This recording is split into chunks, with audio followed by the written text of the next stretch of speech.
Hi, my name is Pat Schuff and welcome to Making the Space. Today we're going to be making boxes on the laser cutter.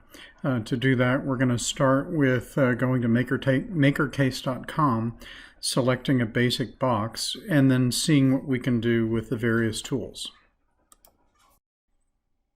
Some of the basic parameters of a box are width, height, and depth, and you can define it in inches or millimeters. In this example, we'll be doing a 4.5 inch by 4.5 inch by 29.5 inch box, so it'll be very long. And then we'll do another one that's square, and then one that's much smaller that we can use to hold silverware with. One of the nice things about the tool is I can have a top on it, or I can not have a top on it. I can have finger joints or a variety of different edges to interlock with, and then I can use a slider bar to look at the different finger sizes. The finger depth is controlled by the thickness of the material. You can select various thicknesses, predefined 1/8, 1/4 inch. In this example, we're going to go 1/8 inch. Or I could define a custom depth and then have it cut the tabs appropriate for whatever I measure the thickness of my material is. Once we're comfortable with the number of fingers, the finger depth, and the generic size of the box we've created, we can download the box plans in DXF format, which allows us to import it into RDX tool or into Fusion 360. One thing I like about this tool is it allows me to save in various formats, as well as save with various characteristics. If I want to put labels on it so I know what the bottom is or the right side is, I can leave the labels on and it helps me lay it out and etch it a certain way. If I want to remove the labels and then make this a CNC cut, I can put bevels on the edge so that the size of the router bit is tuned with the design. Once I've downloaded the design tool, I can import this into RDXworks, and that allows me to go straight to the laser cutter. By importing it as a DXF file, I can take it straight into RDWorks, and everything works perfectly. I've predefined the lines for all of the boxes. I can rearrange them appropriately so I minimize the amount of material used. I can go in and tweak the speed of travel of the laser and the power of the laser to make sure I cut through the materials that I've got defined.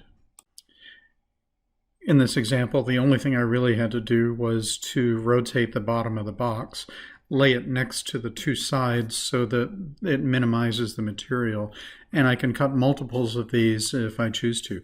Saving it as a RDWorks file is pretty simple. I can then take that straight to the laser cutter. A couple other box design examples. This is a 4x4x4 cube with a top, and it's got square edges, assuming it's a laser cutter and not a CNC, so there are no beveled corners. So if we take the dimensions of a typical silverware tray that you can buy at a 5 and dime or a home goods store, 2.5 by 9.5 by 3 inch allows us to create a box with no top, and then we can go in and make sure we've got the right cuttings for the laser cutter so it will cut it at the appropriate depth for an 1/8 inch sheet of plywood. Once I copy the design from my laptop to a USB drive and then to the laser cutter, I import it into RDXworks on the laser cutter, look at the orientation to make sure it fits the way that the plywood's laid out, make sure that the power settings are correct, and then use Go Scale to make sure it fits in the space of the scrap plywood or the full sheet of plywood that I'm using, and that it'll appropriately not hit any marks that are cut or dinged or marred or anything wrong with the plywood. So if we were inside the laser cutter, this is what we'd see. The laser is moving along and etching the tabs and for the box. When it finishes one area, it moves and starts cutting in the other area. Since we can't get inside the laser cutter while it's operating, there is a display screen at the top that traces and shows the path that things are taking while it's moving. A few things to note about the laser cut box. One, all of the edges are charred. Basically, the wood is vaporized and a residue is left at the edges. This residue tends to get everywhere as you touch it, and it causes dirty edges and your hands to get very dirty from it. You can clean it up with a toothbrush or a wire brush and make it much nicer, which is needed prior to painting. Once we glue everything down and apply primer, you can still see some of the burnt edges, even though they've been lightly sanded or cleaned with a toothbrush. The joints are fairly good. They're solid. There's not much play in them, and the glue kind of fills in all the cracks and allows you to have a nice sturdy box.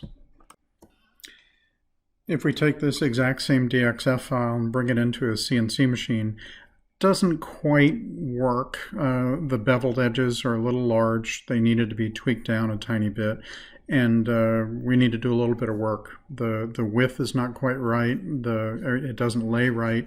So to go into a CNC machine, we need to do something just slightly different. If we go to Etsy, we can see there are a variety of boxes that we can make. The first box that we can see is a slider with basic construction.